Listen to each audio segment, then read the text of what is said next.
So how I felt bad for quitting. Well, it started with the Batman. I This was should to never have celebrate quit the League of Batman movie. Legends. I regret it. We did I the felt prototype. the At pain. that point, we make a lot of I guitars felt for ZZ sad Top, and because the word got there out was to a lot of Billy that people we were who doing seemed this, to and he's like, have "Oh, missed me, I have got and the I felt like perfect I hurt design some for the people's Joker." feelings. So Billy Gibbons from ZZ Top designed this. He did. That's Like, awesome, I wasn't man. there to play with them anymore. I brought an and amp stuff. out. I'm It's kind of sad. curious to hear the Joker Yeah. laugh.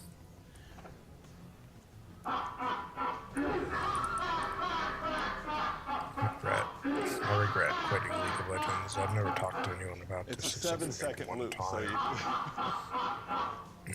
Okay, that's pretty cool. So, I quit for almost 2 you're the years guy to of ask. Are they shooting on it, legit? so I felt instant regret. Absolutely. A few years yeah, in. absolutely. I think Like, my fingernail I marks felt are on there regret. somewhere. Okay. Why did I really say appreciate that? you coming Why did down. I Thank you very stick much. to it? You're welcome. Thank you. Thanks, sir. Nice to meet you. Nice Just to wanted meet to you. make a point or something. I don't know what the So you wanted 15,000. Stupid Bad news SVD. is, I can't have John Bowling give me the price of the guitars Feel because regret. he built them, and I'm sure to him they're priceless. Okay. So Yeah. I did talk to my buddy on the phone. No, it's me who should be sorry. And he told me that they'd I'm probably the one retail who for about messed up. $7,500 for I the shouldn't pair. have quit. We're so far off. I mean, Whatever I you want said or 15,000. did, I mean, I'll go 7,500 for them. I know that a Batman sold for $7,500 by itself once. I definitely would not sell them for $7,500. I regret Yeah, it. Like I that's said, gonna be I the most regret I can pay. putting out the budget. But I really appreciate it, man. It was fun. I've done it a Yeah, few was. times, Thanks but so I much. regret it. If you Now, I hurry don't up, you want might be to able to do it catch them again. and get them to sign them for you out there if you want. Thank you. Take care. My friends are there. There's no way I could take And 7,500. I don't know if they're I've all seen still one there. alone sell for You know, 7,500. We're gonna hop in the I feel so Batmobile sad and this head out time. of here. Hey, It's how's like, it going? this is the Good. last How you time doing? I should What do we quit. got? And if This they is ever, a Tori Hanzo you know, sword signed by David Carradine, who played Bill Don't- in the movie Kill Bill. like the game doesn't Sweet. exist anymore, Love the movie. David Carradine I'll played always the head of a group cherish of my assassins. fun They all had memories. really I weird have many names. fond memories Black Mamba. of playing The whole League of snake Legends. thing was just kind of silly. Yeah. and Warcraft. Honestly, I hope they don't These go swords offline were in my signed by lifetime. David Carradine probably about 10 or 11 If at years all. ago. I hope they used stay to on. collect swords, If they can. but now they're just collecting dust. I'm looking to Yeah. get about 2,200. Are you serious? I want to sell these swords because I'm hoping some collector who loves the movies, who loves Kill Bill, can properly display them in some beautiful place. Kill Bill. Couldn't have came at a better time for David Carradine. The guy was pretty much broke.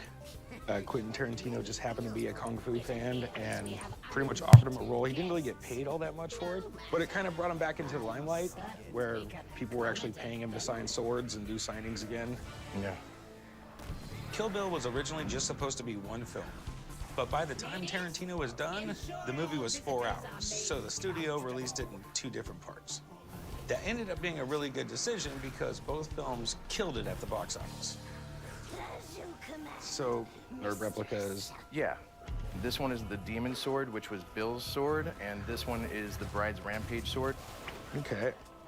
Mind if I take a look at them? No, go ahead. Okay, the swords aren't really much, man. They're made in China, and the blade's made to look like it's tempered. It's not really tempered. No, I agree. What are you looking to do with them? I'm selling. Okay. Any idea of how much you want for them? 2,200. Okay, that's quite a bit of money. Mm-hmm. I can tell you that before he died, these were going for about $80 a piece. So I'll tell you what. Let me have a buddy of mine from PSA come down, and he knows the autograph world better than anybody, and he can tell me if, since he's died, if they've gone up that much or what the deal is. All right? All right. I'll be right back. All right, sounds good. I think it's great that an expert's being called in because I'll get the signatures authenticated, and I might learn some more things about this piece. Well, I got some signed David Carradine swords. Oh, cool.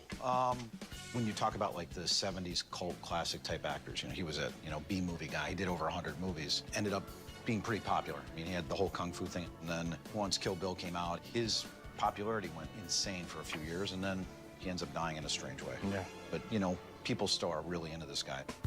David Carradine carries a little weight within the autograph community. I mean, he kind of went through a period where no one really cared about him, and then he went through a big explosion where he got popular again after Kill Bill. He was really fan-friendly, so there's still plenty of it out there in the marketplace. What are your concerns, Corey? I've had the David Carradine signed Hattori Hanzo replicas. Before he died, they were going for like $80. I don't know what they're worth now. Well, yeah, that's usually the thing is when somebody passes away, their signature ends up going up in value. I just want to do a few things. Want to just take a look at the signatures, make sure they're live. All right, that's the first one. Second one, same kind of exact pattern on there. Definite live. There's no doubt about that. Looks like a Sharpie. The next thing I want to do is just take a look at a couple examples of his signature. The guy was pretty sloppy when he signed, so very simple. You could see here an authentic example. I see this big D here, and I'm starting with that. You get the heavy lean. He curls in on both of these C's, and it's just kind of sloppy. So live ink, no problem with that. Signatures match perfectly. definitely authentic. No doubt about that. Okay. So what do you think they're worth? Well, are these rare? No. Are they cool? Absolutely. I put the value as a pair of these right about $600. Yep, it's better than what it was. Appreciate it. Sure. Good to see you. Thank you. Yep, good luck. Thanks. The thing with the swords is I would classify them as manufacturer memorabilia. They're really neat looking pieces and they look like the ones they use in the movie, but it's just kind of a manufactured piece and he sat down and signed them in a production line. So they're really not that rare. They're just kind of cool. It's a pretty big jump to 2,200, man. Yeah, sure What are you is. willing to take? Oh, you know, it's unfortunate. I didn't really expect them to be worth so little. You know, I would give you like $200 for it. Yeah, I don't know. I was thinking like 1,200 would be like my bottom, you know? 1,200. We're not gonna be able to make a deal, man. I appreciate you coming down. I appreciate it. Thanks. Take Have care. a good one. $200, that's just way too low. I mean, I understand where they're coming from, but in my opinion, these are worth much, much more. Hey, how can I help you? Hey, I brought a menu from 1876 from a dinner to honor William Sharon of the Comstock Load. Can you read that? I can't read cursive. Some sort of Chablis. Chablis? Consomme Royale. It's obviously a French menu.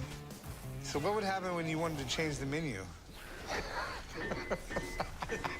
It's a silver menu to honor a famous senator from Nevada. I'm selling the menu for $10,000, but the least I would take is around $6,000. If I'm able to sell the menu today, I'll probably take that money and use it to buy more cool stuff. It's really interesting. Where did you get it? I bought it at an auction, came from an estate. Okay, to the Honorable William Sharon by his old friends of the Comstock Load Palace Hotel. William Sharon was a senator from Nevada. The Comstock Load? It's one of the greatest stories in American history. There was a guy named Comstock, and he came across a few guys mining. Comstock rides up on his horse, and he's going, well, you're on my property. But Comstock was really, really reasonable. What he told him was, listen, guys, let's drop a contract. You guys can keep half of it. I get the other half since it's my property. They all signed it. He went on his way, rode his horse into Carson City, went to the local claim office, and claimed the land. The Comstock Load was the original silver find in Nevada. It created a silver rush. That's what made Nevada a state and actually helped finance the Civil War. So how much are you looking to get out of it? 10 grand. Okay, $10,000. How did you come up with that number? I looked around and found some auction records, and some are high and some are low, but it seems like the auctions that play to a Western collector audience get more than that. Let me get a friend of mine down here. He knows everything there is to know about Nevada history. And let me see if there's something astronomical about it that I'm not seeing, okay? Yeah, fair enough. We'll be right back. Hey, Rick, if you're calling MHP, tell them to bring down some French fries, maybe some French dressing. My fault, I didn't ask him to bring French fries with French dressing. You do French dressing on French fries? Just in the mood for some French. So what do we have? This is the tray I was telling you about. Oh, yes, okay. Honorable William Sharon by his old friends of the Comstock Load. William Sharon ended up in charge of the Bank of California, and he ended up being able to control the Comstock and made huge amounts of money and ended up buying a Senate seat. In 1876, he was a senator from Nevada living in San Francisco and not bothering to show up in Washington very often. He was considered probably the worst U.S. senator ever. Okay.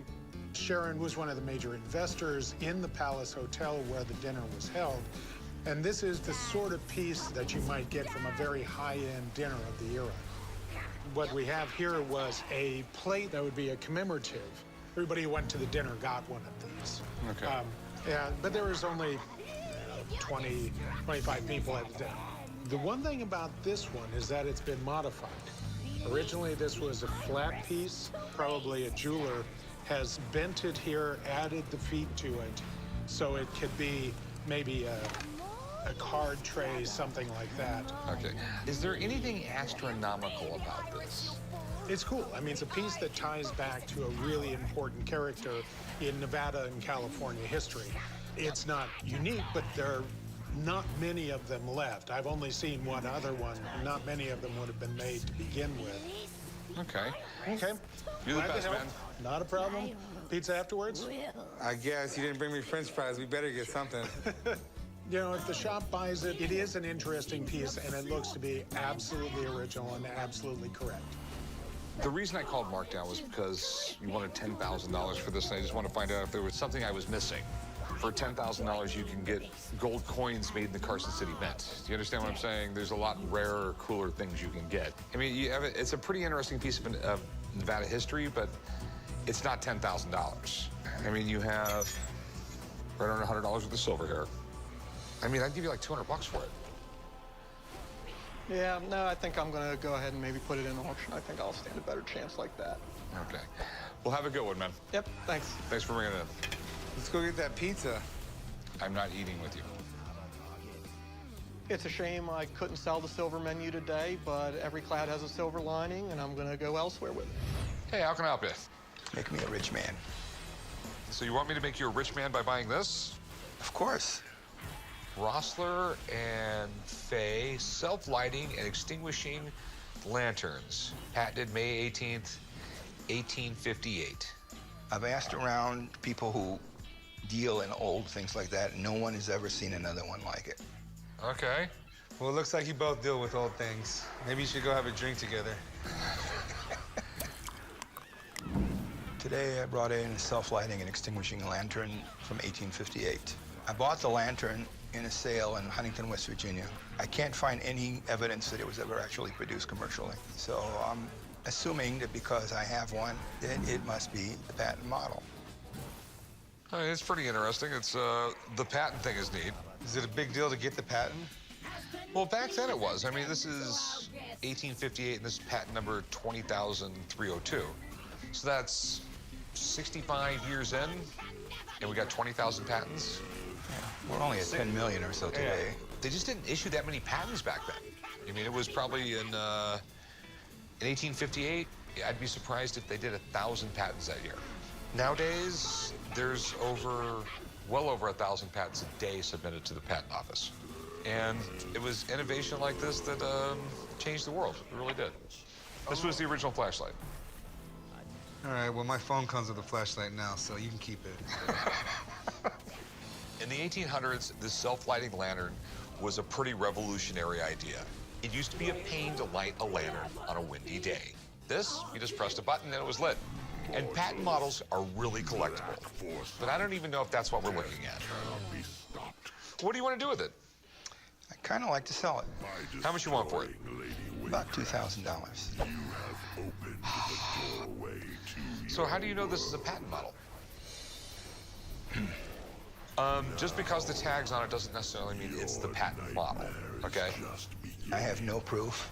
Okay. I just have decades of knowledge. Okay. It's really, really cool, and it might be the patent model. I mean, but I'd want a patent letter or something with it. And I don't have that. It didn't come with it, or I would have brought it.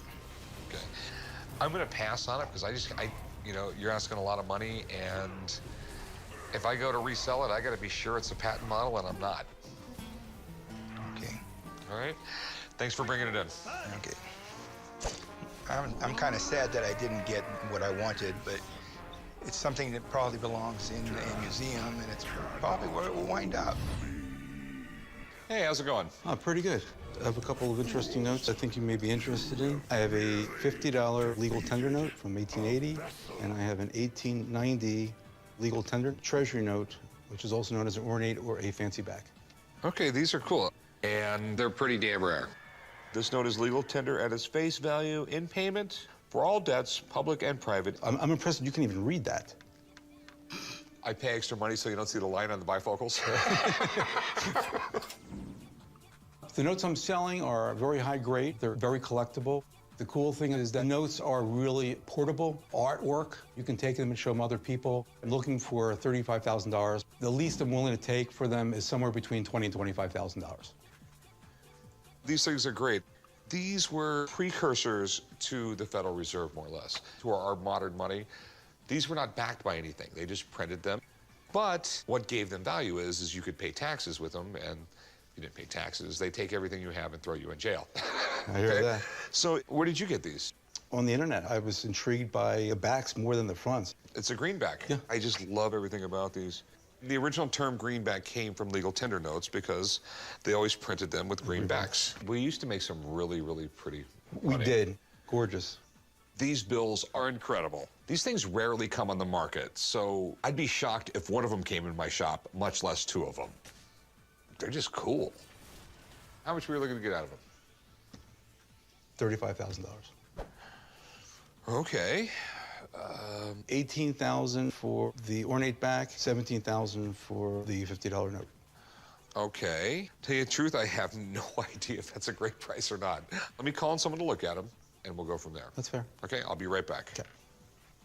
I really feel good about an expert coming in because I've been out of the market for a while. I think it would really help me make a more informed decision as to selling the notes.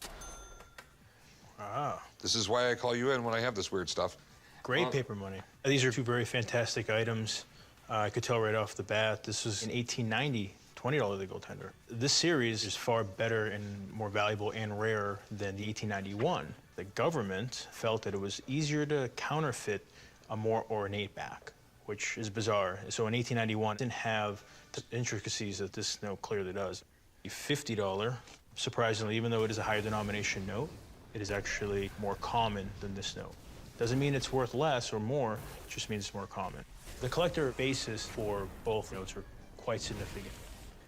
Rick, what are your questions you have with this? Okay, it's the same I have with all this old paper money. You know, I need to know what grade it is, and, you know, what's it worth? Okay, it's an excellent question. I'm gonna use my light because these look to be in fantastic condition, actually. It does have a corner fold. I don't know if you can quite see it. Okay, so you noticed that. But I'll put this in the class of about uncirculated. So this $50 is quite nice, but it does look like something fuzzy was up here, some ink or a pencil. Someone definitely got a little creative, or tried to be. So what are they worth? Okay, the $20 treasury note, I would expect in auction to bring between 12 and 16,000, and the 1880 $50 legal tender note, I would expect to bring between 10 and 15,000 on a conservative basis. Somewhere between 22 and 30, basically? That's about right. I think that sounds reasonable. No, I'm glad to hear that. No, thanks, man. Thanks, Rick. Good to see you. Some of the rarest of rare notes, actually, is a $1890 $1,000 Treasury banknote that have sold upwards of nearly $3.5 million. If Rick can negotiate a deal for both these notes, I think it's an excellent buy.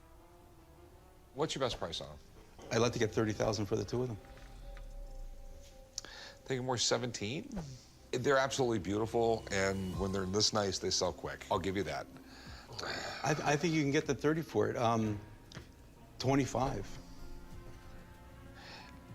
I'll tell you what. I'll pay you at the bottom end of what Pete said. 22. I think I'll do all right. Fine.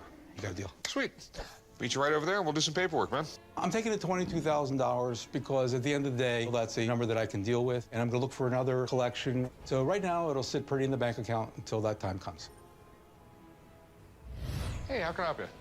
I have a special volume of poetry in this book, 4 quartets by T.S. Eliot. That's cool. Is it a first edition or something? Well, or? it's more than a first edition. I think it's the true first edition. Okay. He was the master poet of the first half of the 20th century. He was the what poet? A master poet. Okay, I thought you said a different word. All right. I hope not. I bought this book in a local thrift store. This book is special to me because T.S. Eliot was one of the most renowned poets of the 20th century. I'd like to sell the book because I think it needs to be in the hands of someone who really appreciates it. This is really neat. When he was alive, he was considered the greatest American poet. Some people consider him like the greatest American poet we ever had. I know that he had like a really eclectic education. He went to Harvard, he went to Europe, he studied Sanskrit. It is really, really embarrassing. I've never read T.S. Eliot. Oh. T.S. Eliot considered 4 quartets his best work and his masterpiece. In the 1940s, he won the Nobel Prize for Literature. I mean, that's how big this guy was. So what makes it a true first edition? The true first says First American Edition, and there were only about 700 or 800 of those printed. As I understand it, Elliott didn't like the looks of the book or the typeset or something, and they just stopped distributing them. So there's only that many that were ever issued with First American Edition written. Okay. So how much do you want for it? $3,000. Okay, I have no idea if that's a good price or not. And the condition of the dust cover really worries me. But I do have a friend who will know everything about this. Great. And who's probably read everything T.S. Eliot has ever done 5 times. So I'm gonna give her a call, get her down here, and she'll help us out with it. I can't wait. Okay. I'll be right back. I figured you would absolutely love this. You were right. She says it's a first edition, first state. I recognize it immediately. It actually has 4 different sections, and they were released individually in the 30s. And then this came out in America during the war. Because it's a wartime publication, there are some issues with it. A lot of people who were specialists in different jobs, they were out on the front, and they had people working in jobs that they weren't as familiar with. So you see a lot of problems that show a little bit of amateurism, and you see that here, these margins, it's not right. So there's faulty printing with this, and in fact, because of the faulty printing, they actually pulled the run. However, they had to keep a certain amount of copies out in circulation to preserve the copyright. Okay. So they kept 788 copies. This is one of those copies. So what's it worth? If you were going to make this sellable, you would probably need to restore the dust jacket. You're looking at an investment of $300 to $600 just to restore the dust jacket. So with that in mind, a copy of this that's restored, I would say you're looking at $2,250 to $2,500. Thank you. You're welcome. Eliot is very well respected, and he changed poetry. If the shop can negotiate a deal, then I think it's a good buy. Eliot is always going to be important, and that's not a bad investment. It really is a kind of one of a kind, even with its flaws. I know that, okay? But you also have to realize, if I buy the book off you, I have to spend the money to get these repaired.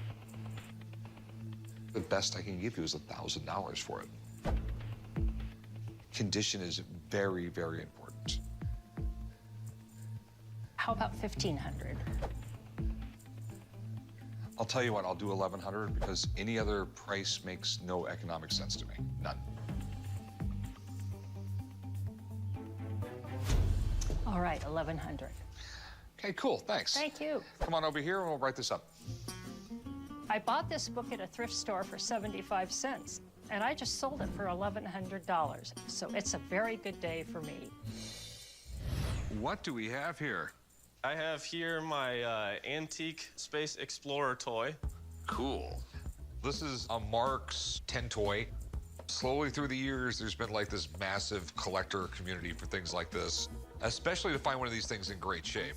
This is something little boys played with, and you know how little boys are. We destroy everything. That's right, that's right. I still do sometimes.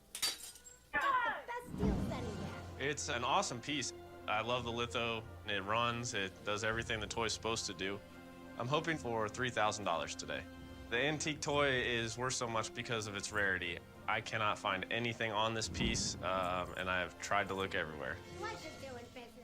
This is pretty damn cool. You know much about the Marx Toy Company? Not too much, no. They were literally like the biggest toy company in the world. They've been around since the 1920s. They were like the first guys to go to like Japan and Hong Kong and start making the stamped out metal toys. This was like the early Japanese stuff right after World War II. Right. If you look at pictures of Japan right after World War II, just about everything was bombed out. Right. And they were looking for, you know, being able to manufacture things with what they had left, and inexpensive toys made out of sheet metal was their thing. After World War II, one of the things the Japanese manufacturing base made was inexpensive metal toys. And quite frankly, the quality was pretty bad, so they didn't last long. So it's absolutely amazing to see one in this kind of shape. So how much do you want for it? Well, I looked all over the place for this, and I found in an old toy magazine where it was listed for $5,500. Now, that's with the box, of course, but I figured $3,000 would be a good price to ask for. Okay. This is one of the holy grails. This is one of the big ones. And this looks like it's beat up a little bit, but this is in incredible shape. I think I know enough about this thing. When you saw a price for $5,500, that is with the box. Right. Okay? And I'm just telling you that's 100 times more rare, especially for a toy like this. I'll give you $1,000 for it. You know, and when it comes to toys, comes to anything like this, condition is everything. Okay, and it's in incredible shape, I'll give you that, but it's definitely not perfect. Right. $1,750? No. I'll give you $1,200. I have to resell this thing, okay? Right. They are very collectible, but maybe 1 out of 20,000 people collect old sheet metal toys, Right. and then you gotta find someone willing to pull that kind of money out of their pocket. Would you do $1,300? Let me do $1,250.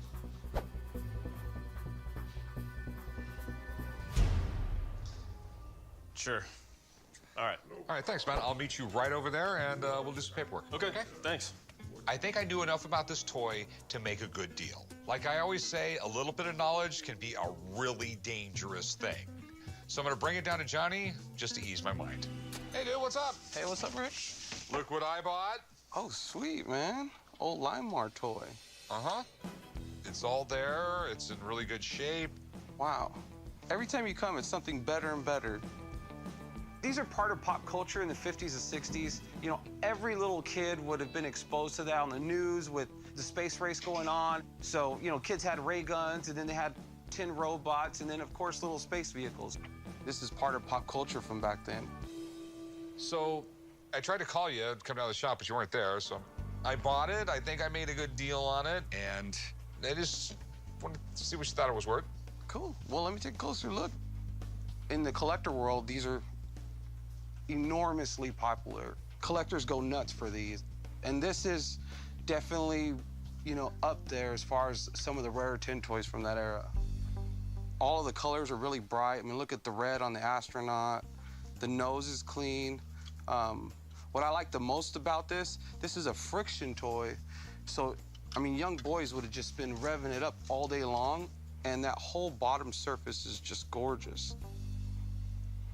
So what'd you pay for this?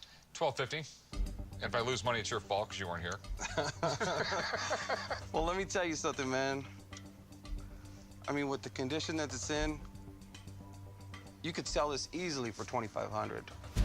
Cool, man. So you'll do well with this. Thanks, man. All right, anytime. All right, man. All right. It's really risky for Rick to buy a toy without me seeing it, but Rick definitely did a great buy.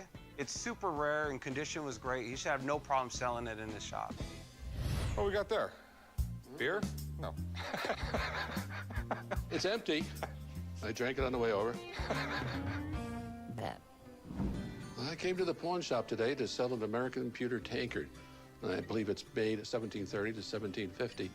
I'd like to ask $20,000 for it. I think it's worth a lot more.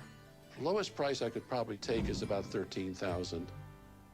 What exactly is this? It was made before the American Revolutionary War by a very famous pewterer, and it's a pretty darn rare piece. It is cool, though. I mean, I really do dig it.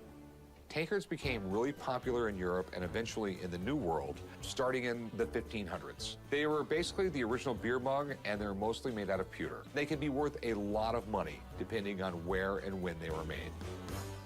It was the only really viable metal for dishes, besides maybe like silver or gold, but that was way too expensive to make dishes out of.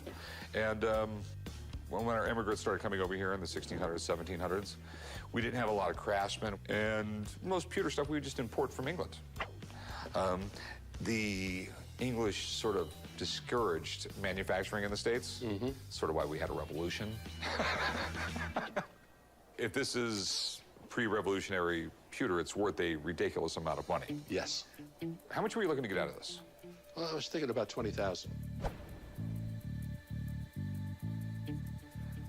Let me have someone take a look at it, because it's not that I don't trust you, it's just anything like this from this period is being faked or has been faked. So let me get him down here, he'll take a look at it, and then we'll go from there, okay? You got it. Hang out a few minutes. Okay. I'll be right back.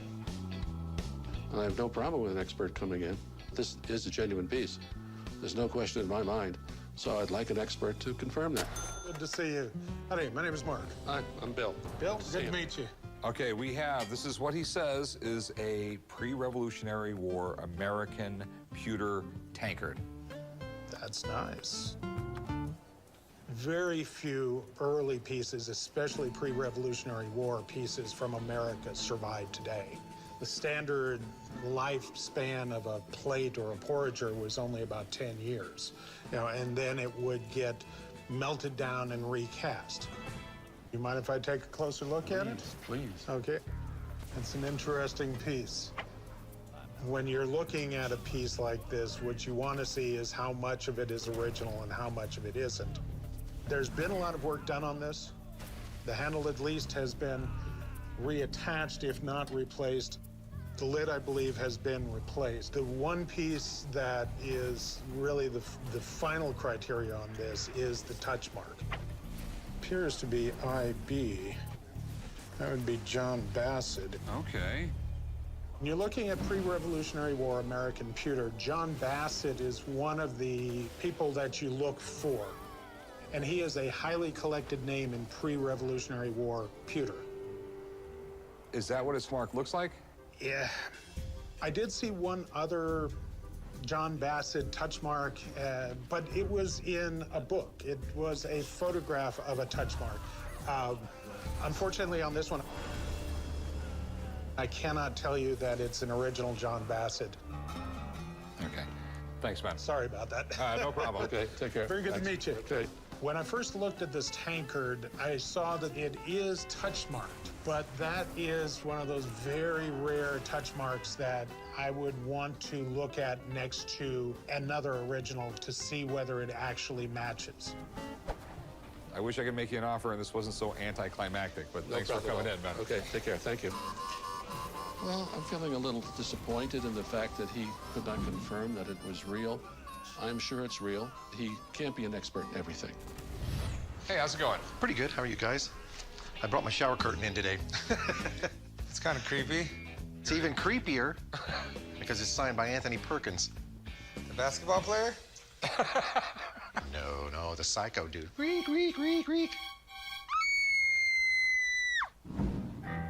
I won the shower curtain in San Diego on a contest, and Anthony Perkins signed it when he showed up to give a speech about directing Psycho 3. I want to sell the shower curtain because I need a little extra money, and it's a decent item. I'm going to ask $400, but I think the least I would take would be $300. This is deeply, deeply cool. Is it just me, or is it weird that you got a shower curtain autographed? Well, it has to do with the whole Psycho thing. Did you ever see the original movie Psycho? No.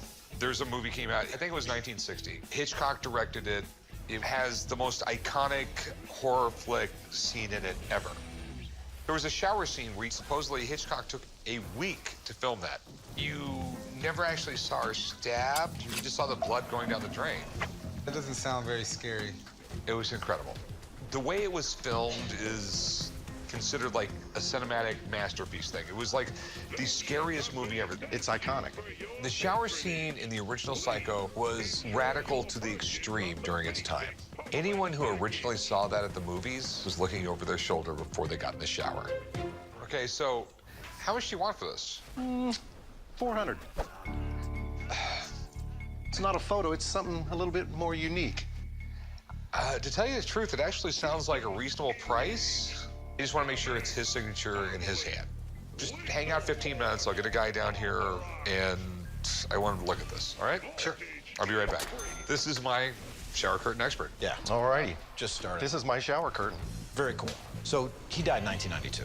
It's Definitely an unconventional item to see signed by him. And rarely, and this is a good thing about him, rarely see anything on him. So when you tell me you have a shower curtain signed by this guy, it sounds kind of far-fetched. Okay.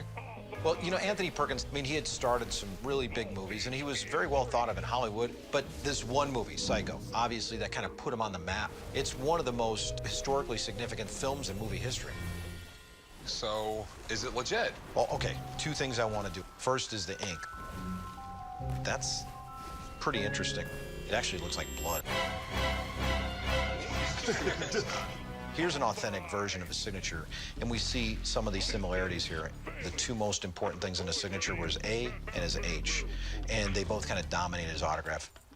The next thing he underlines, as you could see in this example. Okay. So, based on everything I see here, Rick, no question, this was signed by him. And I'm being honest, this is one of the coolest pieces I've actually seen come in here. There's no doubt about it. I mean, you never see something like this ever. This item is awesome. Okay, so what's it worth? Photographs, $300-400. Vintage stuff, $500-600. With that said, this is something I'd value right around the $800 to $1,000 range easily. Well, thanks, man. I appreciate it. Good to see you. Take care. Good luck. Thank you. Yeah, you bet. There's no question about this piece being a great buy. Now, if Rick's able to get it for the store, that thing would sell in a heartbeat. So, $400, it's a deal. Would you be willing to go 6? Well, you wanted 4. Well, a little while ago. That was before I listened to your expert. Probably should have never called him in. I'll tell you what. I'll go $500. 500? Hold on. What do you think, Mother? I don't think Mother likes your bid. Would you go 550? I still have to get it framed up. I still have to do a lot of stuff to sell it. $500. I think Mother will take your offer. Cool. Write him up, chum. I don't know what Mother's doing, but come on, let's go. Thanks. I think Mother's pretty ticked at me for settling for such a low price, but I'm gonna take the money and buy myself some new musical instruments. How you doing? Hey, how are you? What do you have here? I brought you Bob Hope, his original comic from 1950. Hey, Rick. What? Check this out. It's a Bob Hope comic book. Oh, that's pretty cool. Do you know who Bob Hope is? The Price is Right. No, that's Bob Barker. This is Bob Hope. Different old Bob. You know, Bob Hope and Bing Crosby, like Jerry Lewis and Dean Martin. Who? Like Harold and Kumar. Okay. All right, okay. Bob Hope, he was a pretty amazing guy. He entertained troops in World War II, Korea, Vietnam. He was the only honorary veteran in the United States because he did so much stuff for the USO. Lived to be 100 years old. 100? Yep, when he was in a movie, it made money. He was so popular, he had his own comic book. Sweet. Bob Hope was an absolute Hollywood legend. He was in over 70 films, and he hosted the Academy Awards 19 times. I'm just afraid anyone under the age of 50 doesn't really know who he is. So, where did you get this? I actually got this on an online auction. Okay, well, it looks in relatively good shape. I assume you want to sell it? Yes. How much you want for it? I believe it might be worth about $500. I don't know how collectible Bob Hope is, to tell you the truth. I just have no idea what the demand would be for this, due to the fact that it's not an action hero, it's Bob Hope. It's a little weird. Yeah. Okay? Do you mind if I have someone look at it? That'd be great. I have a friend in town. Yeah, he grades comics for a living. He knows what he's doing. I'll be right back. I'll give him a call, and we'll go from there. Great. I'm glad an expert's coming in to look at the comic just to be sure that it's all there and to get their opinion on the grade. Ah, a Bob Hope #1. I mean, the whole weird thing is that it's Bob Hope. It's not like he's a superhero. Yeah, in the 50s, superheroes were going down. They weren't as popular, and so what DC started to do is license celebrities. They did stories in here that would relate to some of the movies coming out, so they kind of did some cross-marketing there. Okay. The Bob Hope comic ran from issue 1 from 1950 all the way to 1968. I mean, 18 years for a continual run on a comic is pretty great. So what's the grade on this thing? All right, well, it looks pretty nice. It's got a few creases, tear along the spine there. Doesn't look restored at all. A little bit of tanning, the chip out at the top right. You know, I think CGC would give it about a 6.0. The big question is, what's it worth? That would put a certified 6.0 price at around $600. That's the price, but are they easy to sell? I mean, most people my age, we know Bob Barker more than we know Bob Hope. Told you. So you calling me old? No, you are old. I'm just stating a fact. Anyway, I think at $600, you can't go wrong. Okay. Thanks, man. I really appreciate it. You got it, Rick. Anytime. All right. Good to see you again. See you next time. Take care. People love first issues. Issue 1s always are collectible. How fast Rick will sell it, I really can't say. I know he gets a lot of foot traffic through the shop, and I think he should be able to move it. So what's your best price in this? Well, if it's worth $6 and I'm only asking $5, I hope that's a great deal for Bob. I think Bob would say the price is gonna have to be right. I mean, your problem here is it's Bob Hope. I mean, unless you're over 50, no one really knows who Bob Hope is anymore. I think it's gonna be a tough sell. I'll give you $300 for it. How about $400? I'll give you $325, and I won't go a penny more. I mean, it literally is it. Congratulations. Well, thanks, man. I appreciate it. The price is right. All right, let's go write it up. I believe it was a win-win for that particular price. I'm gonna give the money to my wife, and I have no idea what the hell she's gonna do with it. What are you laughing at? This is Bob Hope comic. Bob Hope comic book. Hey, you know Bob Hope. It's like did New Year's Eve for like years and years and years. He's got the airport named after him in California. That was Dick Clark's Rocking Eve. It's not Dick Clark International Airport. I know, it's Bob Hope International Airport. Never mind. I'm just telling you, those old comedians have nothing on the new wave of comedians. Why is it that all you guys ever want to do is argue with me? You're always saying I refuse to learn anything. I learned that Bob Hope and Dick Clark aren't the same person. No kidding. Maybe you'll grow a brain one day. Coming from the guy reading comics. Old Bob Hope comics. Hello. What in the world is this? This is my Starkey egg chair. Okay, what's that? It was originally used as a hearing test chair. It's really cool. It has speakers inside. I don't know, dude. It looks pretty Dr. Evil-ish. You think your dad could sit in it? Yes. Fits him perfect. We'll get him a little naked cat. I came into the pawn shop today to sell my Starkey egg chair. A Starkey egg chair is a hearing test chair used by audiologists to test people's hearing back in the 80s. If I'm able to make a deal, I will spend my money on a trip to Italy with my husband. Ciao. This looks cool. So they would use them basically to help sell hearing aids and do ear tests on people. Yes. And then they came out with noise canceling headphones and way easier, way more portable. Pretty much. So does it work still, or? Yes, it does. Do you have a phone we can plug in? Yeah. Okay. You need music? Yes. And then sit in the chair.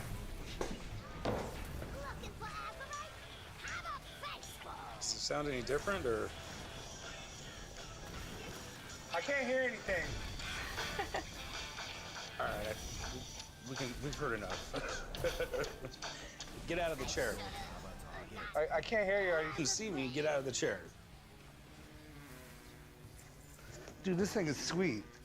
The egg chair got designed in the 60s, but most people today recognize it from the movie Men in Black. This particular model was designed for hearing test, but it is kind of funky and it does have surround sound, so I'm pretty sure someone will buy it. So, what are you looking to do with it? I am looking to sell it. What are you looking to get out of it? I'm asking 1,000. That might be a little much. Okay. Would you take 500? I would take 750. Sounds like you'll take 500. I will take 750. 700? 725.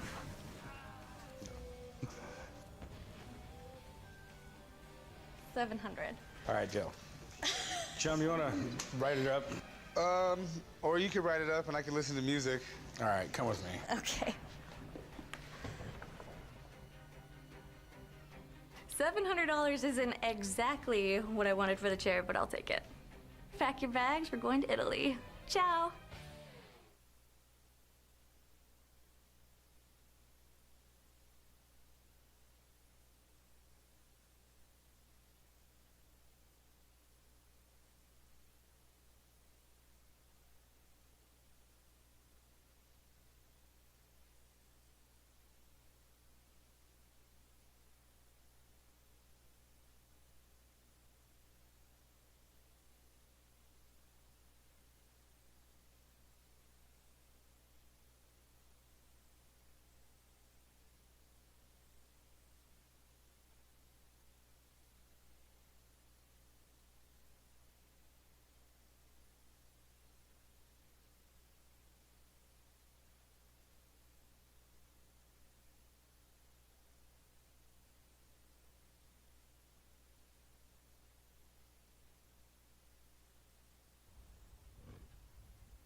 Bums realize how much property damage you've done?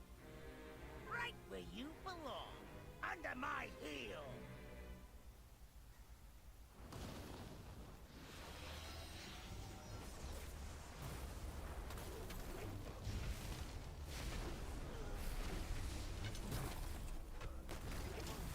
Get a load of 300 rounds per minute!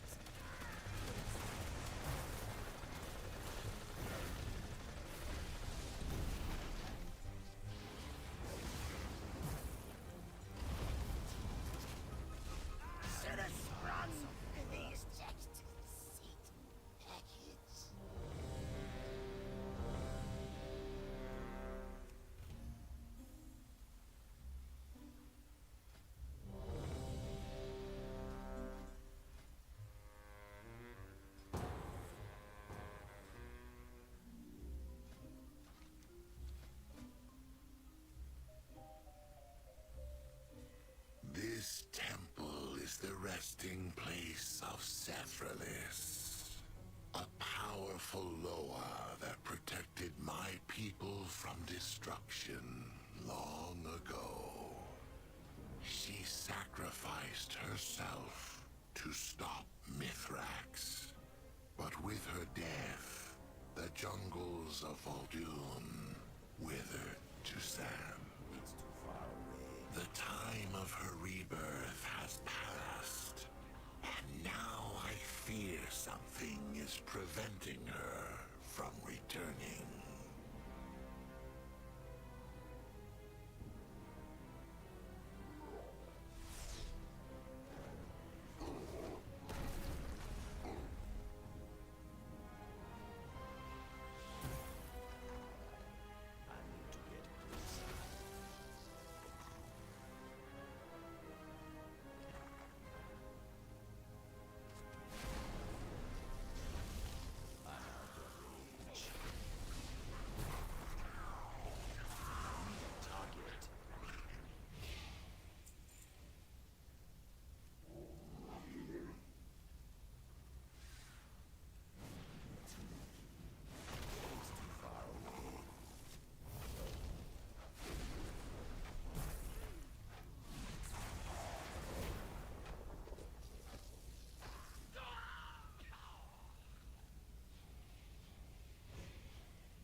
target. It's too far away.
I can't attack that target.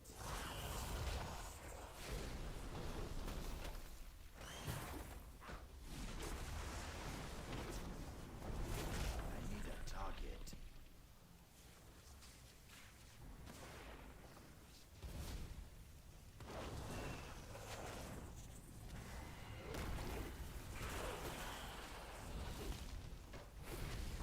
I need to target something first.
force is shattered, but the temple's defenses have awakened.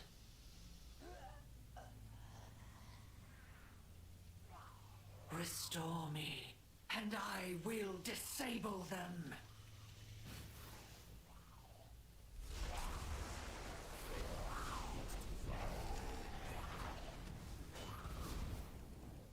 You must not fall.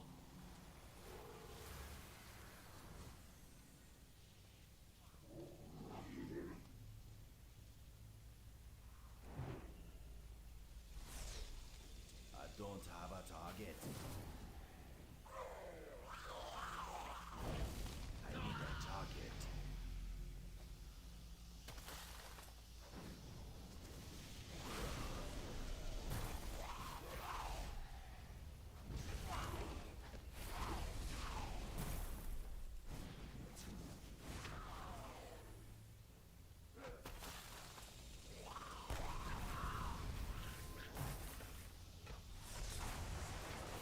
I don't have a target.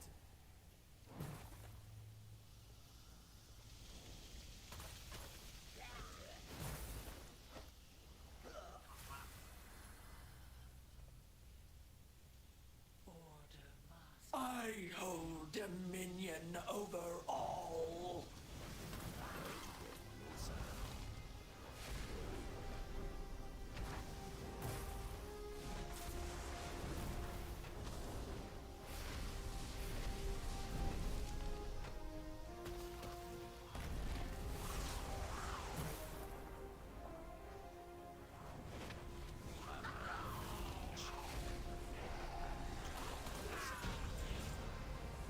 The storm has broken, and I am myself again.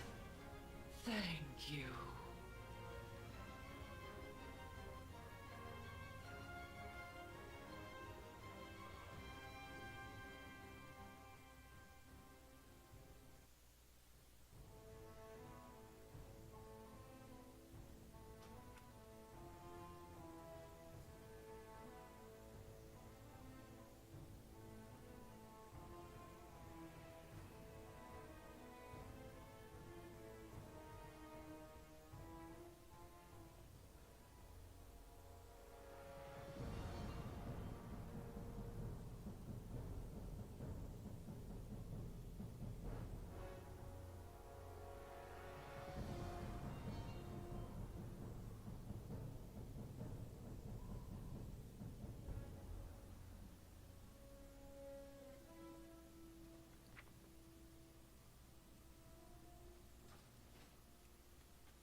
showing your great power to the Scourge.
Got the best deals anywheres.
The pleasure was all mine.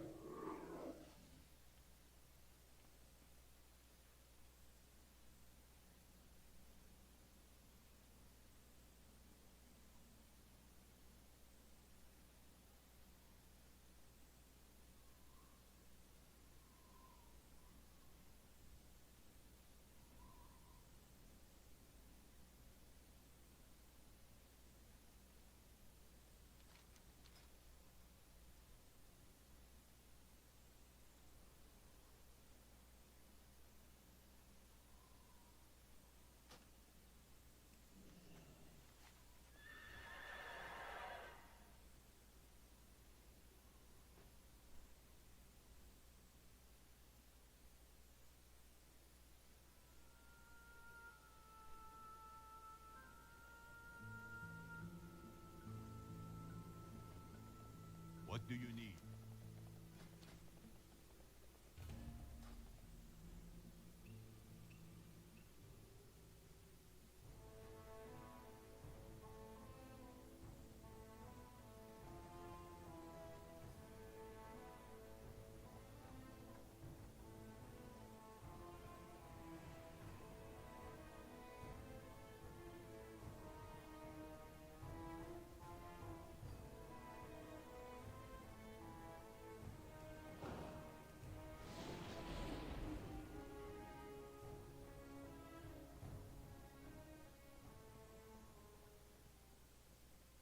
Can I lighten that coin purse for you?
The secrets of the deep shall remain hidden. The young must not go hungry.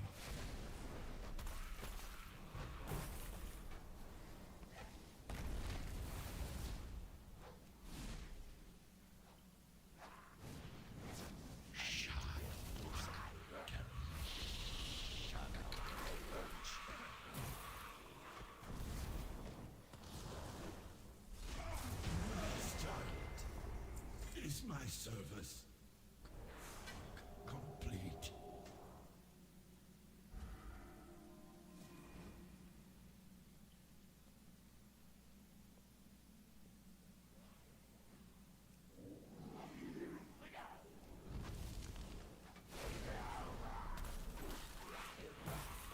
I need a target.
Sung.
To me, honestly, this is crazy. This is giving me massive nostalgia. It feels like it's just a properly scaled dungeon.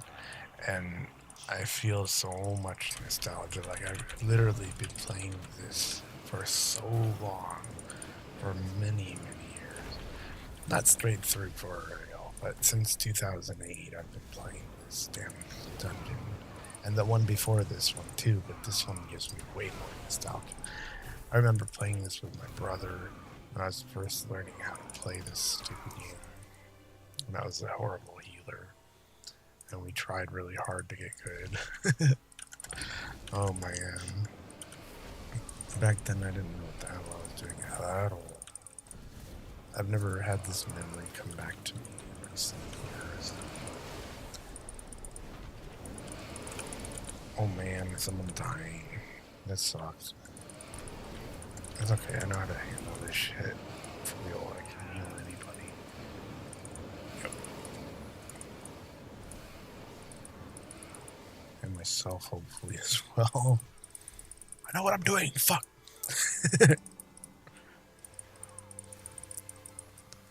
Damn it. Good thing my shammy. Trying to act like I know what I'm doing.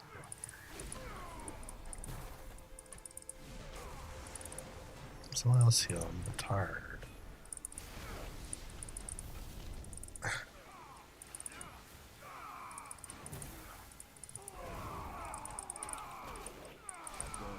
Okay, we need to get rid of this guy. Go to K. W. Just say yes.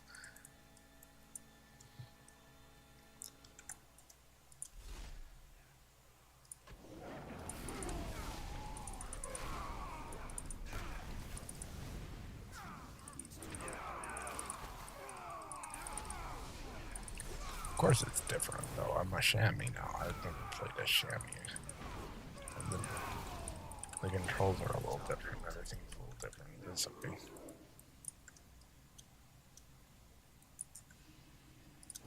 Your blood is mine.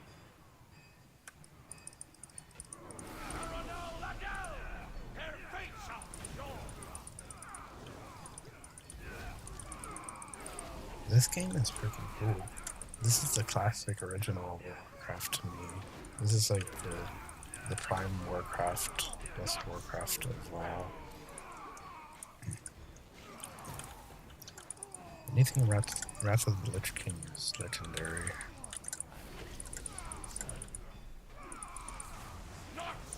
People took this game freaking seriously a long time ago. They still do. But like, it was way different vibes back then. Way different the way people played. People are way nicer now. Believe it or not. People will help you. There are still some mean people out there. But like, mean people all over the world, really. Oops. Damn it. My mom bought me a $16 burger today. Want to hear a story? We went to a reptile convention, expo, and there was a burger joint since it was in the LA County Fair or the fairgrounds. And,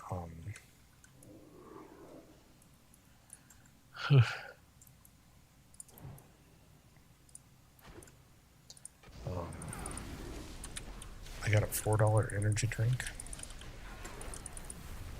and my mom actually bought me a $16 double cheeseburger. $16. And she's like talking to me about how she's short on money, and I'm like, why are you buying? Why are you buying me this stuff? You know. My mom's weird, funny sometimes. Yeah.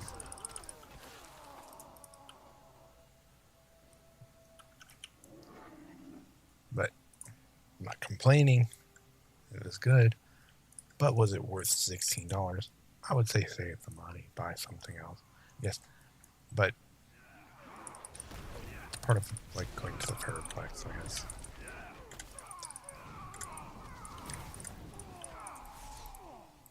Wasn't necessary, but she offered. Yeah. We got some crickets from the lizards. We saw all sorts of weird lizards, except they didn't have water dragons, and they didn't have iguanas. But they had all sorts of everything else you could think of. But there weren't any Australian water dragons. There were no iguanas. Mostly just California type lizard. Like desert dwellers. Things that can survive in this climate are much easier to keep out in the open. Yeah.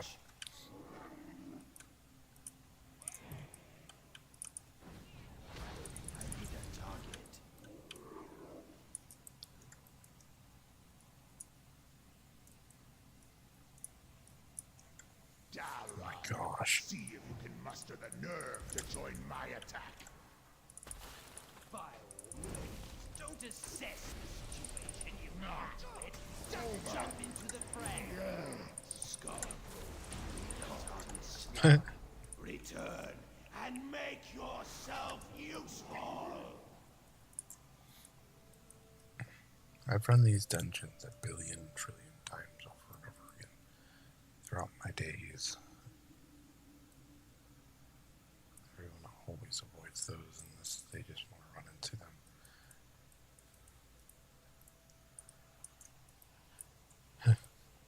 To be honest, this actually probably doesn't need to be live streamed because I'm pretty sure people have streamed this shit before.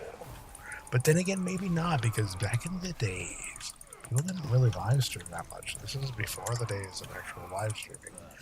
Believe it or not, that's true. So maybe people do need to see this on live stream. Because honestly, back in these days, in 2008 or 2009, 2011 even, people were barely just getting started on this stuff, the live streaming. And I believe I actually have played a little bit on Twitch long ago. I don't get props or love for it, though I was like one of the first people to even bother to do it ever. But my computers were always really bad back in the day. They would not do everything good. They would shut down and break and stuff. And so most people wouldn't watch me because everything got fucked up all the time. I'd be on the live stream and then it would just shut down random, overheat, or have a coding issue or something. To be honest, it was oftentimes compatibility issues, or just maybe even people attacking me. It still happens sometimes.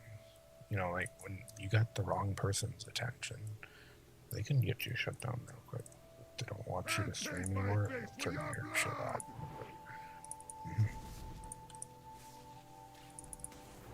You have to be careful. You don't want negative attention.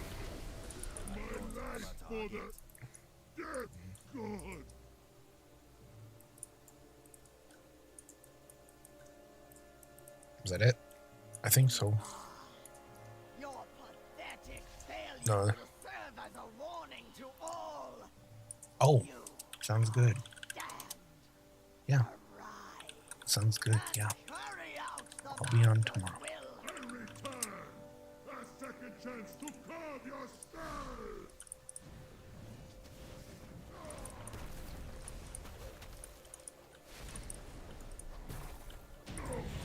I can do better. I can. You got a what now? Thank you.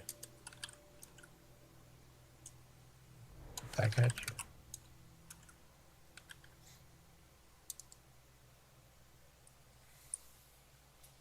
That was fun. What'd you get? Some crappy roots. What else did you get? Some iron. Did you get? What'd you get? Daniel?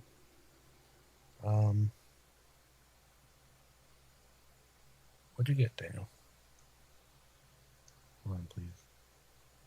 Before I finished about your keep, did I get a weapon or an item? Or did someone else get an item? Hold on. 20, 37, 37, 39, 39, 32, 17, 32. These are better. Did you get anything else, though? I could have sworn I got something. Hold on. No, I just forget about it. Probably someone else got something. Hold on. Oh, yes. James Walters. 23. That's perfect. Thank you. All right, thank you.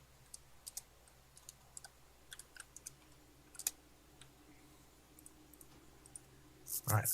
The cool thing is I got time. I think I'm going to make it 50 tonight.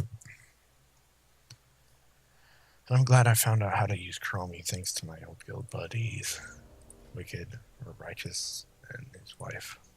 Yep. Zarya or Dacia. He used to go by the name Wicked. His wife's name is Dacia. I'm glad to be back.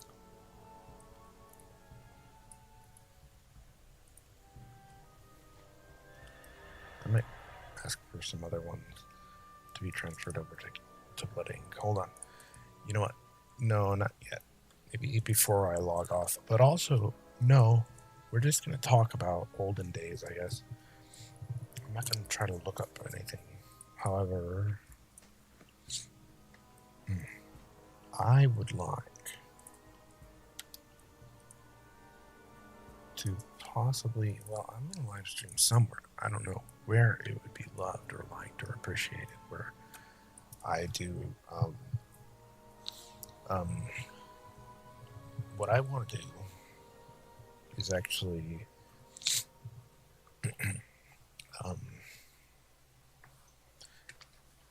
boy. What I want to do is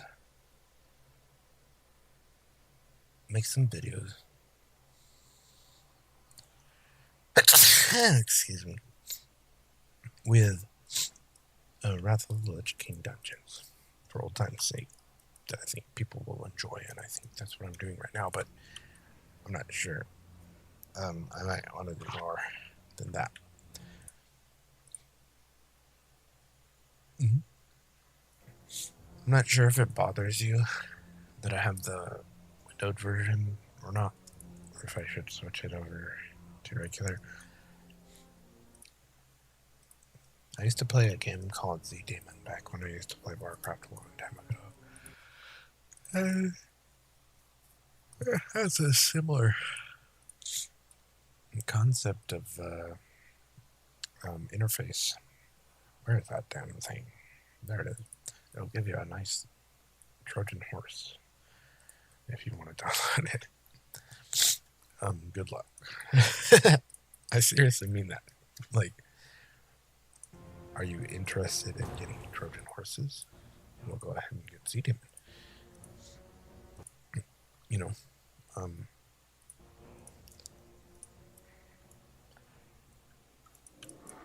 Need help? ooh, this is a classic. Safe travels.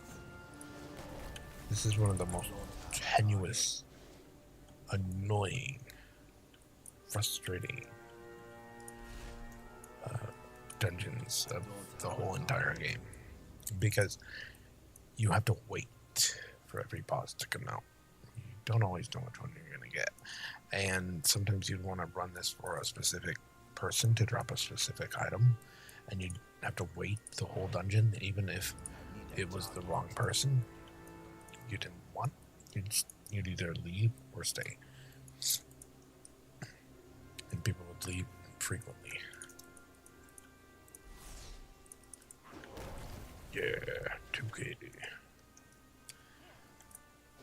I don't have a target. What's that guy do?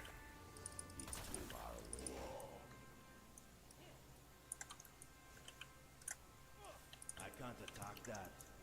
What are we doing, guys? Well, looks like the boss is coming right here. Or maybe not. Hold on. I'm getting messed up.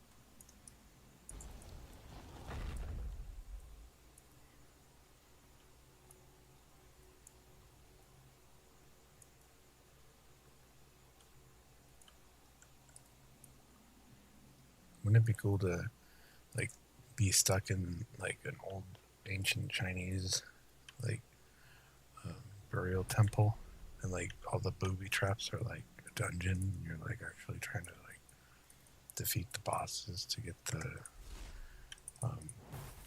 treasures or something that are buried with the king or something.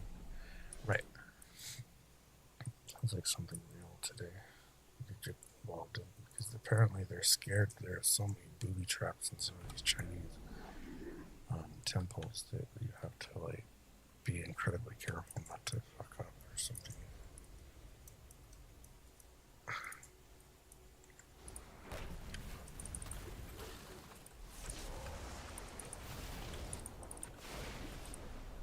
I don't have a target.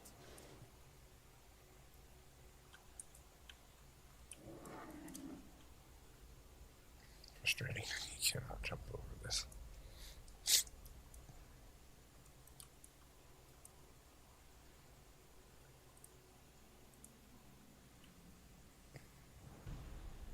Portal Guardian. I need to get closer. I need a target. In my opinion, this is how the beginner World of Warcraft player should start the game. In order to get good at dungeons, start playing Wrath of the Lich King dungeons when you're leveling, and you'll get good real quick. Yeah. Because the way they made these dungeons were to train you to be good. Mm-hmm. What to expect from WoW games, etc. What the mechanics are, what might happen. And then also the if you want to, you can play Burning Crusade dungeons as well, which are also good, or the original ones, but the mechanics of the original ones are not always used anymore. But you would see these mechanics more frequently. Mm-hmm.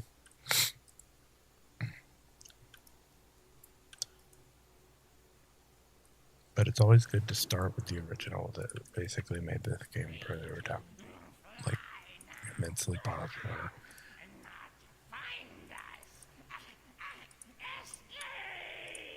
That's what I would do.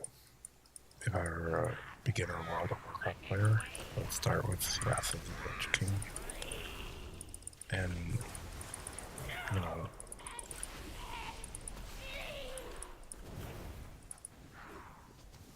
to the best you can.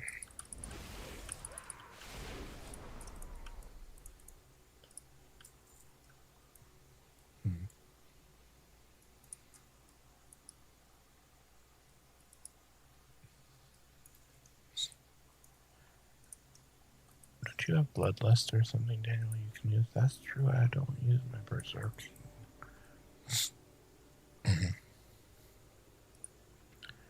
will get Bloodlust later on at some point, I don't know, and if ever.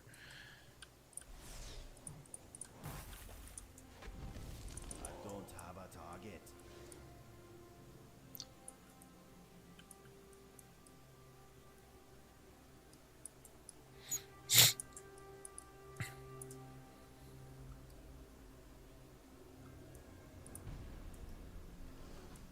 Oh, hello.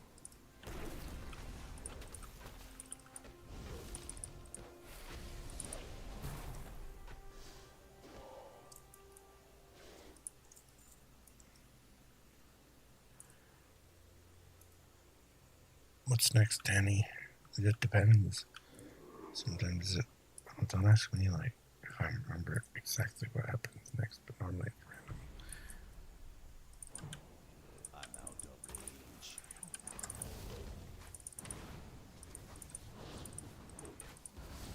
But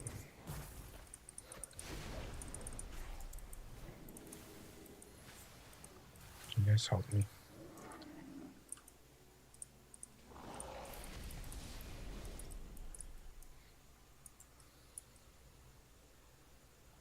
There's some stuff here.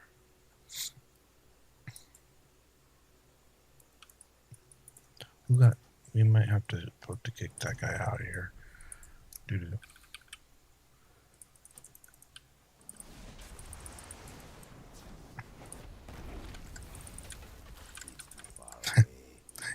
Whoops, he came back. Whoopsie daisy. I'm sorry. Poor guy. Yes. Oops. He came back. Sorry. Yeah. This sucks. The guy came back and I kicked him out. That sucks. Alright, so anyway.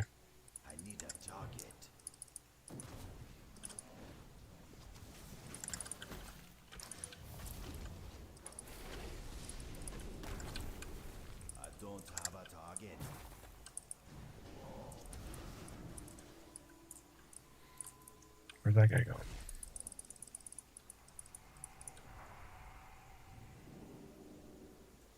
Oh shit. Well, where'd you guys go? Oh shit. Let's not trigger this boss. We gotta start over because lots of people left. That's okay. I'll try. I'm gonna do my best. Wish me luck. Do DPS. I'll heal myself too.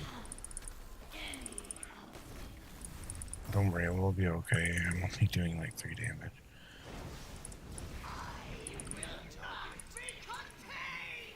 Oh, by the way, get rid of these guys real quick. It's the only way to do damage to her. Right. There you go. See? We'll be okay. Get rid of these gobulos, so. Oh shit. Make sure you do damage to these guys.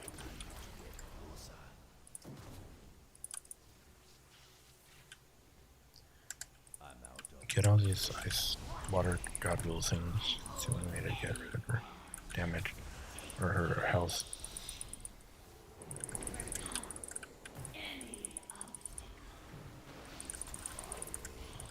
I don't know if anyone's gonna help me, but we're gonna need to get rid of these as soon as possible.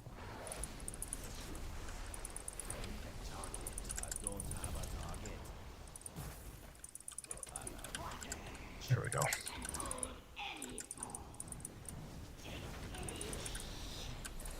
Get rid of these. Don't let her get those back up. It's giving her health, see? Yep.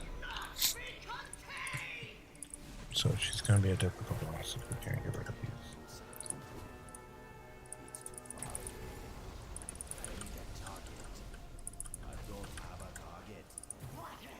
There we go.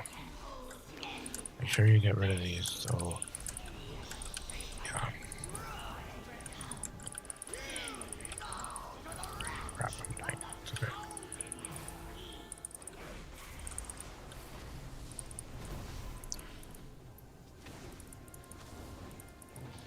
Heal me up a little bit.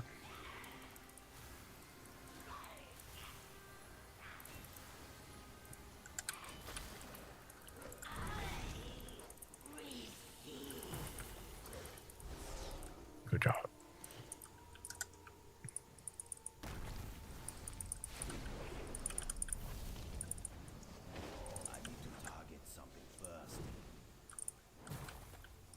The 3 manning hits, that's awesome. I'm not even a tank.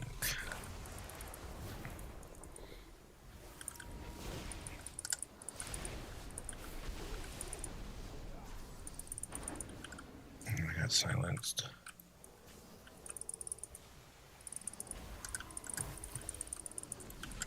Get rid of this guy.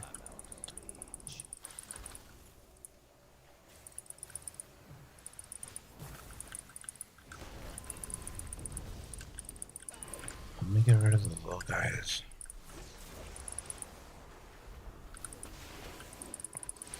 There we go.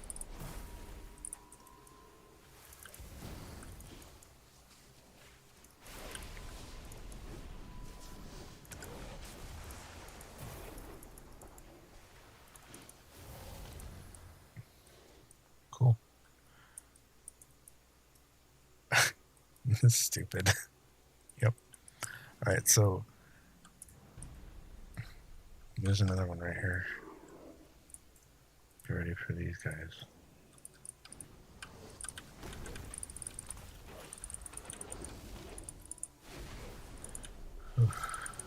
It's tough stuff.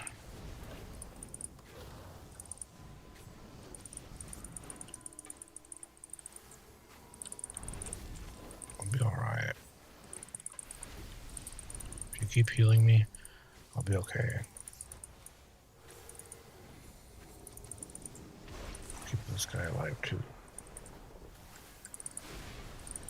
Me first, though.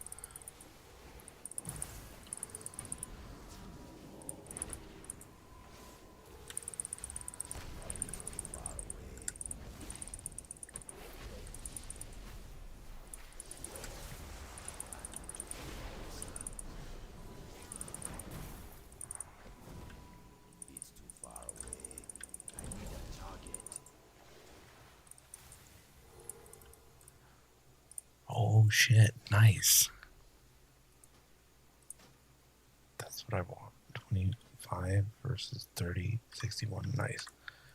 Alright. There's another one.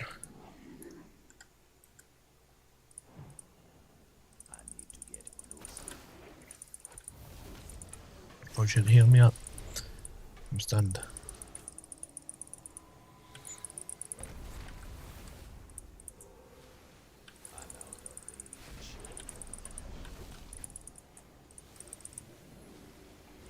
I'll be okay.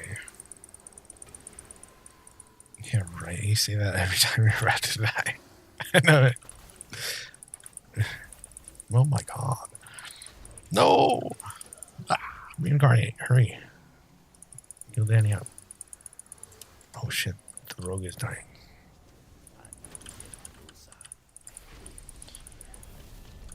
You still have healing ability, Mr.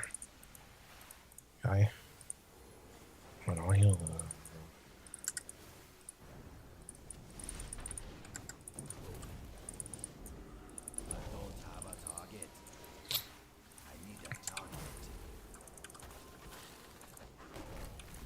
Good job.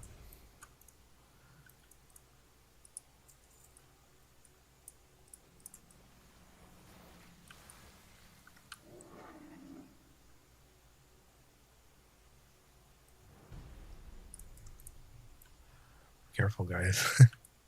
Why is nobody coming?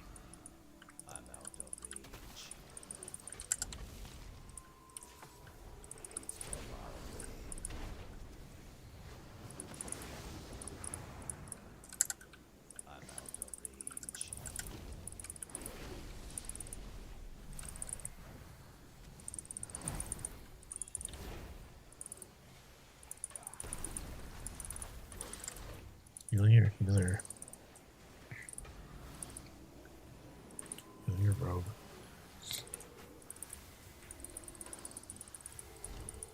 Stunned.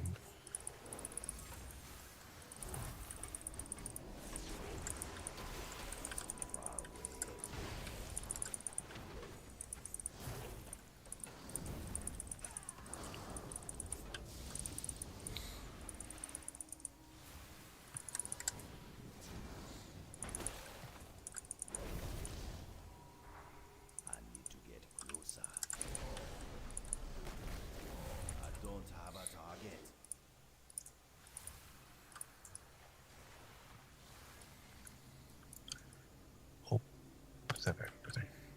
My weapon's getting bad. I'm almost level... What level are you? 47. I'm almost level 48. I think I can make it to 60 by tonight.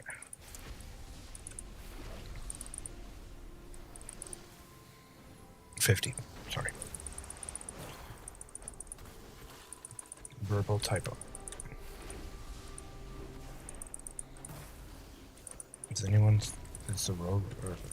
Yeah, we're good. The priest is doing the best he can.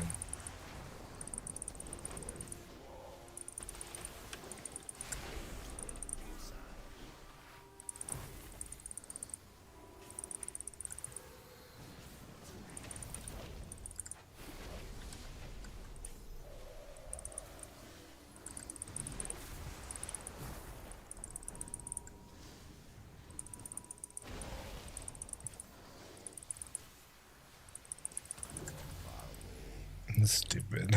Valiant defense, but this city must be razed. I will fulfill Malagos's wishes myself.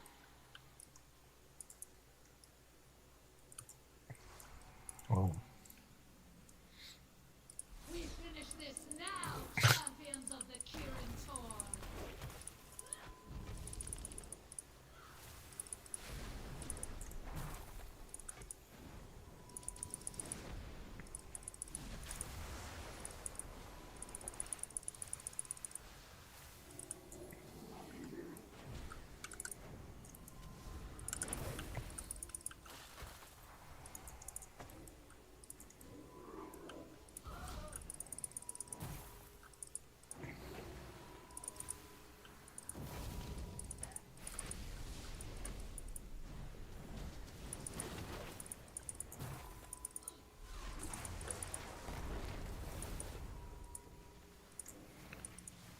Help that person. Help yourself.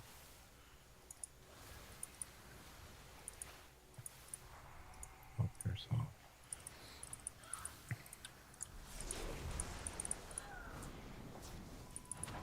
Help yourself, Daniel. You're dying. No. Oh, shit. I'll come right back. Oh, shit, I can't.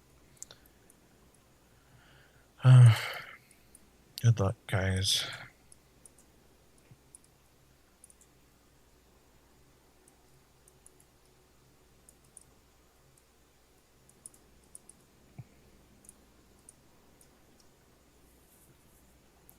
In my opinion, they don't have a chance.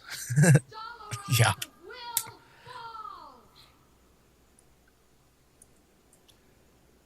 This is all up to the priest. So ends your defiance of the Spell Weaver. Don't start the fight yet. Or it'll be okay. This is a challenge to the priest. And let's do this.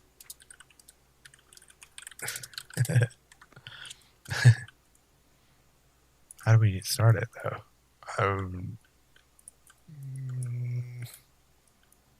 I don't know. Daniel. Yeah.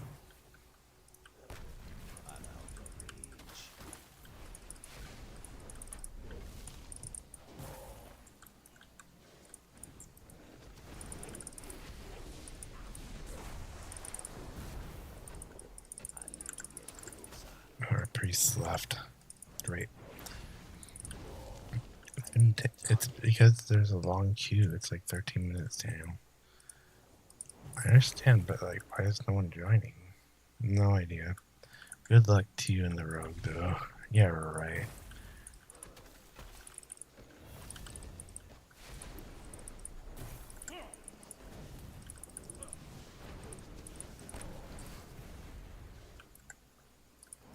Where's the rogue even? Can I help you? I bet I could run madness. I have no problem with it.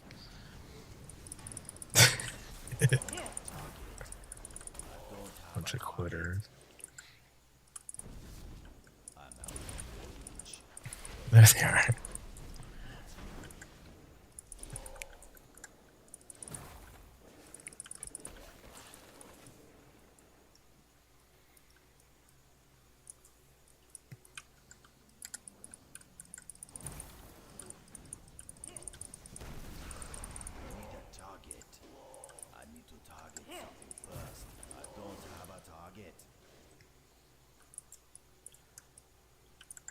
What can I do for you?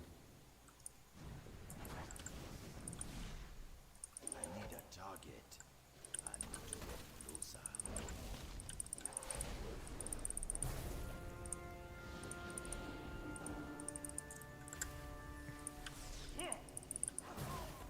too far away.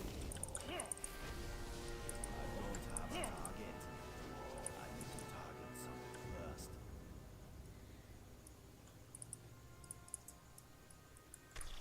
We have to start over, that's fine. I think we do. Yeah. I don't care. Hope you guys don't mind.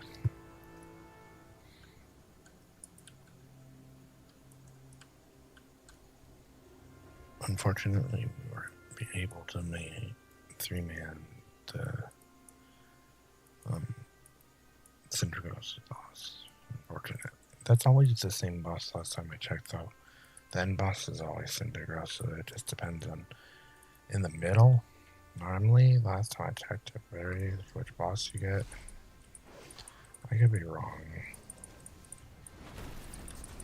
It's like, depends on which portal opens, and it's like actually random number generated or something last time I checked. I don't know.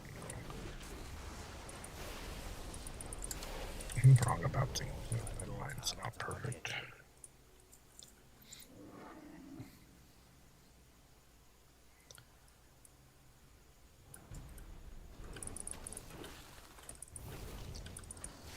I don't know, we'll see. If we get the same exact bosses, then it probably is always the same.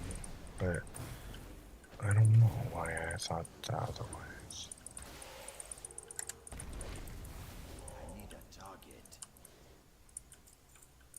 Ow. Hands hurt so much. Whew.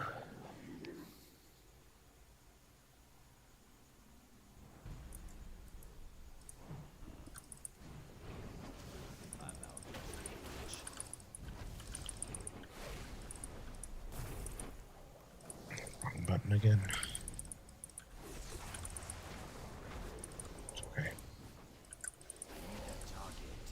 My gear's getting pretty good though. But my DPS is lowest. It's okay. No big deal.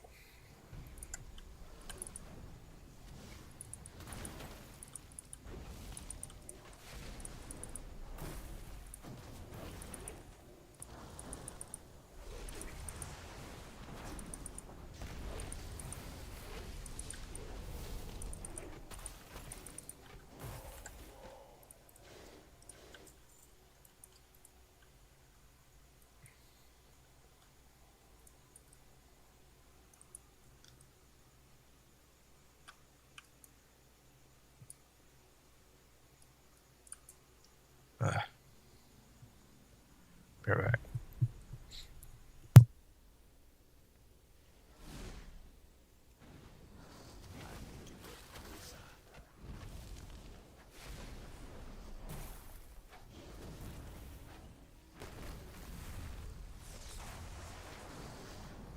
It's too far away.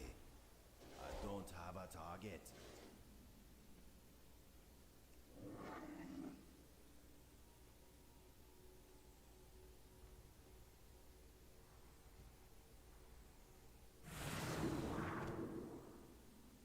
Free to fly now. And not find us. Escape!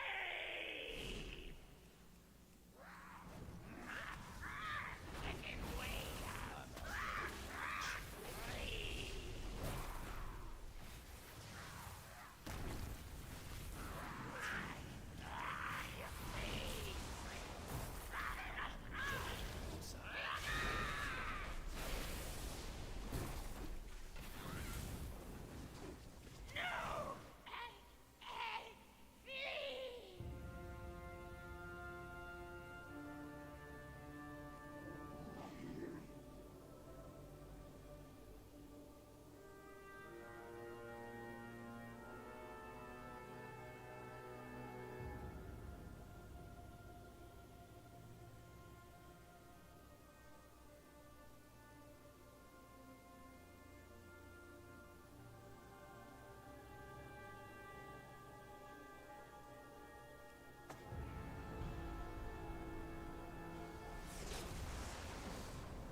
This is why most people don't like this dungeon. I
need to target something first.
A valiant defense, but this city must be razed.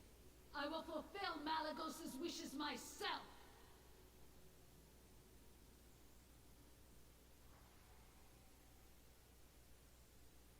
We finish this now, champions of the Kirin Tor.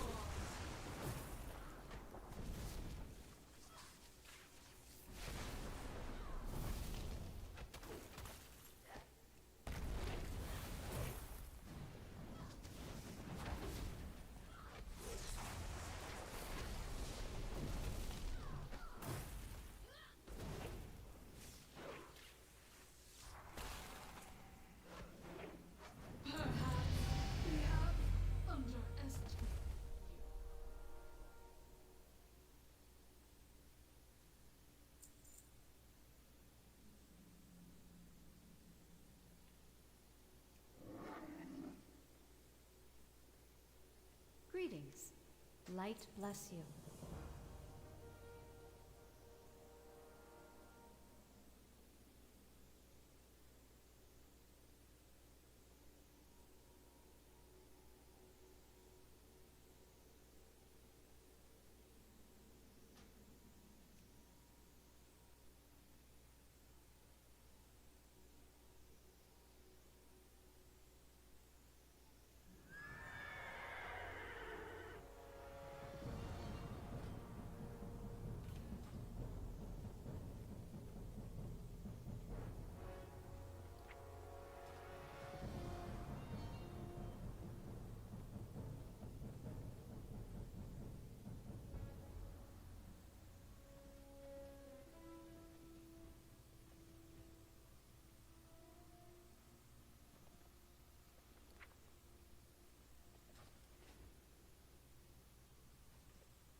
is not lost. Champion, the veil between our world and the Shadowlands has been sundered. The Ebon Blade stands ready. I await you in Orgrimmar. Come, before the icy grasp of death claims all of Azeroth.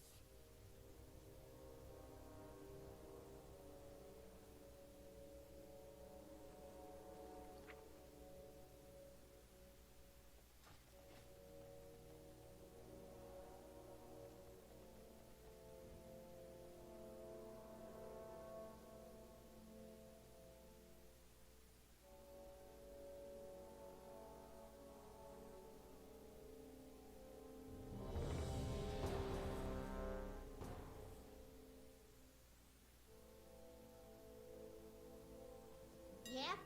What do you want?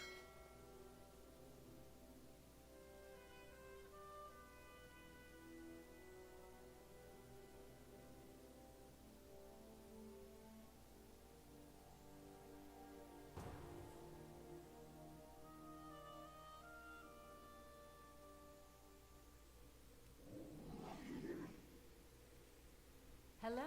Have a good one. How are you? Safe travels. Hey there. See you later. You need something? See you around.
I can't attack that target.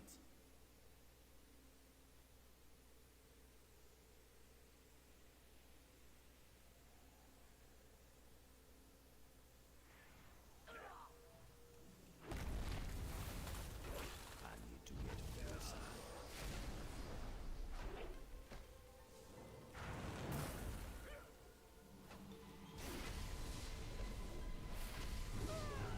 Far away. I need to get closer.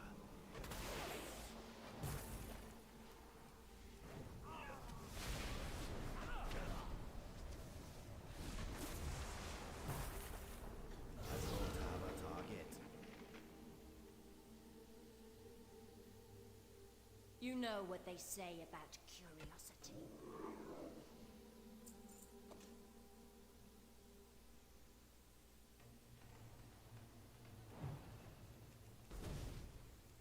There's plenty of meat to go around.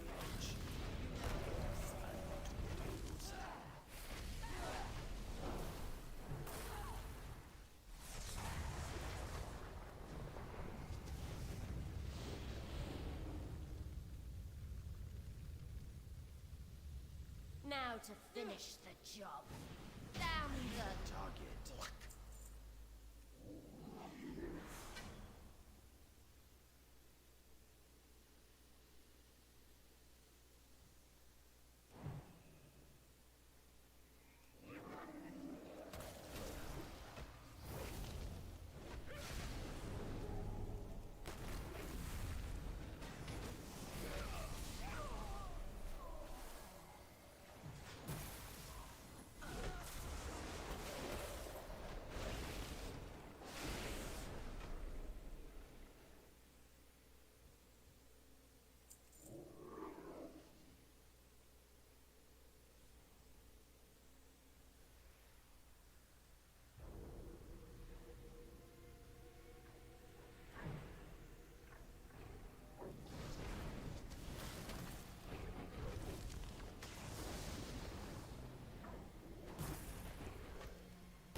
Kill me or I swear by the Dragon Queen you'll never see daylight. Dragon Queen.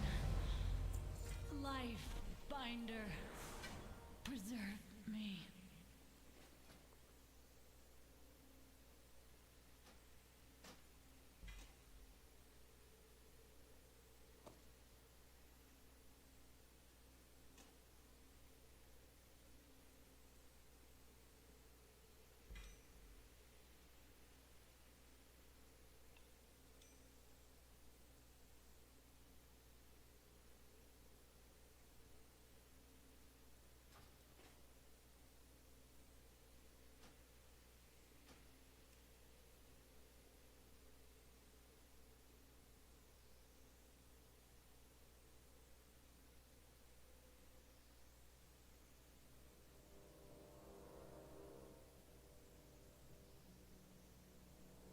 Yeah, I'm tired. Oh, I think I finished a quest in there, damn it.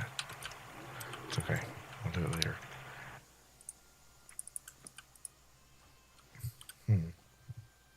No, you don't want that. Yeah, I can go transplant some stuff. Man, my hands hurt. I'm tired. Yeah, I barely remember any of these dungeons, but they all come back to me when I'm in there. Yeah. I don't have anything cool except for maybe my hands. No, I don't. I can always do that again. That's true. I want these. These are cool. I think. That's cool. Okay. Is that it? Oh yeah, I think I should actually go to bed, to be honest. I'm level 50 now and 51, but I'm tired and I need to go wind down and then go to bed. Thank you for watching. Hope to see you tomorrow. Hope you enjoy this stream. Thank you. Bye-bye.